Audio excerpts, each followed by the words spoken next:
থলুৱা ব্যৱসায়িক ভাতে মৰাৰ চক্ৰান্ত বিপদত উজনিৰ শ শ গাহৰি পালক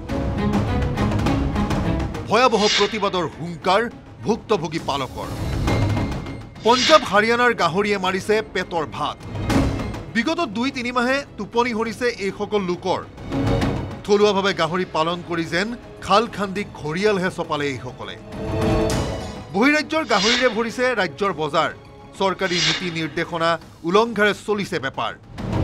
বিগত 2-3 মাহে পঞ্জাব হাৰিয়ানাৰ পৰা হুৰাহুৰে আহিছে গাহৰি কঢ়িওৱা গাড়ী সেই গাহৰি বিক্ৰী হৈছে নগালেণ্ড আৰু অসমৰ বজাৰত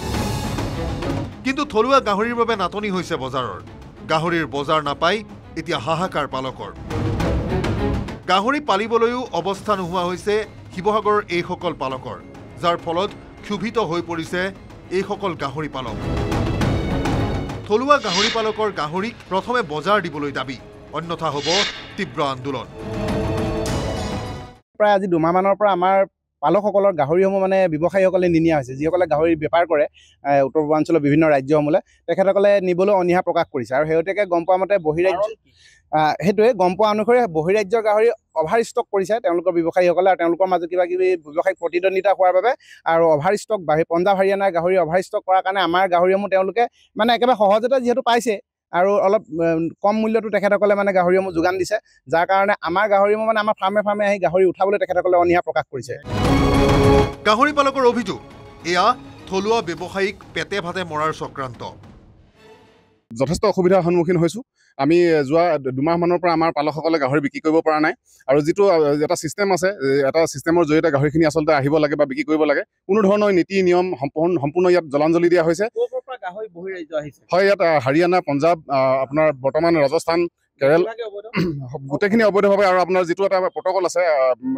নিৰ্দিষ্ট কিছুমান আইন আছে আইনৰ আওতাৰ ভিতৰত আহিব লাগে কিন্তু কোনো ধৰণৰ ইয়াত নীতি নিয়ম মানি চলা হোৱা নাই অকল আমাৰ যিখিনি থলুৱা ব্যৱসায়ী আছে গাহৰি পালক আছে তেখেতলোকক ভাতে মৰাৰ এটা চক্ৰান্ত চলিছে আৰু চিণ্ডিকেট ইয়াত এটা ডাঙৰ চিণ্ডিকেট চক্ৰ আছে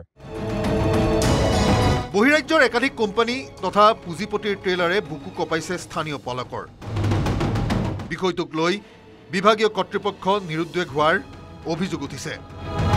এই ক্ষেত্ৰত অসম চৰকাৰক হস্তক্ষেপ কৰিবলৈ দাবী থলুৱা গাহৰি পালকৰ আমি গাহৰি পালনৰ জৰিয়তে আমি নিজৰ পৰিয়ালটো চলাই আছো আৰু এতিয়া যিটো পৰ্যায় হৈছে এনেকৈ যদি গাহৰি বিক্ৰী কৰিব নোৱাৰি তেনেহ'লে কেনেকৈ চলাব কওকচোন ঘৰখন চলোৱা সমস্যা আছে ল'ৰা ছোৱালী পঢ়োৱা পৰা আদি কৰি কাৰোবাৰ স্বাস্থ্য চিকিৎসা আছে সমস্যা কিন্তু এনেকৈ যদি বেপাৰীসকলে গাহৰি নিনিয়া হয় তেনেস্থলত আমাৰো গাহৰি পালকৰ ভাতে মাৰি মানে